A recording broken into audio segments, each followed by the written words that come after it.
Hello guys, तो फिर से मैं आपके लिए कुछ नया वीडियो लेके आया हूँ दोस्तों चैनल को लाइक कीजिएगा, सब्सक्राइब कीजिएगा और शेयर कीजिएगा। तो चलिए दोस्तों शुरू करते हैं।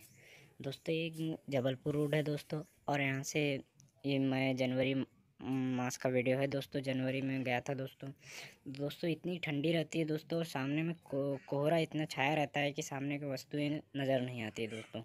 ऐसी क्रिटिकल कंडीशन में कुछ अगर हेडलाइट्स नहीं जलाकर चलते हैं तो दोस्तों एक्सीडेंट भी हो जाते हैं।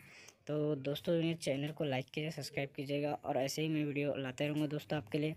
तो चलिए दोस्तों आप वीडियो देखिए और चैनल को लाइक सब्सक्राइब शेयर कीजिएगा। धन्यवाद।